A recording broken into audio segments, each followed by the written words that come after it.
I'm not sure how you experience the world, but this picture represents how I've experienced the world all my life, I'd say. That doesn't mean I haven't had joy or haven't had light. It means that both have been there, but predominantly I've felt the world as alien, especially the central business districts and systems of the world. I don't propose to explain that to you now, but I just want you to see my psychology represented in a graphic that I drew up when I woke up. And then I want you to listen to this man who kind of represents what I feel about life and death, and why perhaps I feel like an alien to a large degree, and maybe you do too. I don't want to impose that psychology on you, but give it some thought and see what you think. The day I came back from my death, the moment I came back, all faith was erased, all belief was erased, not just in religion, but all belief and all culture. It's completely, I guess I look at it like an anthropologist might, all culture from kind of the outside. So I came back with no belief in culture or religion or in God, because to me, God is not a thing to be believed in. I know God is real. I know where I'm from. I know where I'm going. But more importantly, I know that I'm known by the knower of all, and I can't ever turn away from that. It's not something that ever shuts off. Even when I'm asleep, it's still going. And so in addition to having no belief and no faith, I don't have any doubt. I am doubtless and completely unafraid of death, because I know where I'm going. So I don't have to believe that this glass exists and that water exists.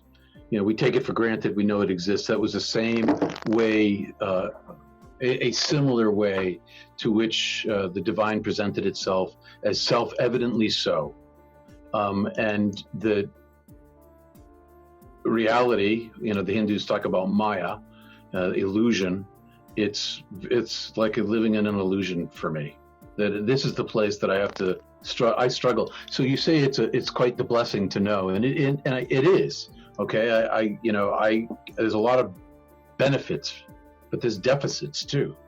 I live non-attached to pretty much everything. I mean, sure, I have likes and dislikes, but it's not real. I know it's not real. I know it's all transitory and temporary, and that I am too.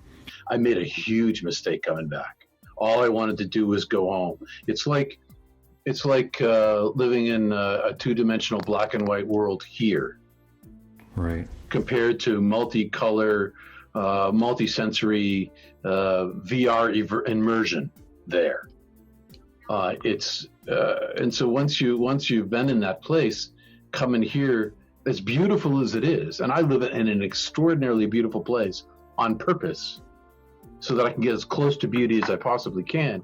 But even that, it's just like, oh well, that's really pretty, but not the same as ultimate divine beauty. And all my soul wanted was to be back in the oneness of being. And now here I am in this broken apart place where all the love and the beauty and the truth and the hope and the joy, or it's all fragmented here. But so is everything else. It's not just those things. Everything is fragmented here. Everything is not in union with the divine. The light pervades all things at all times, but it's still fractured here.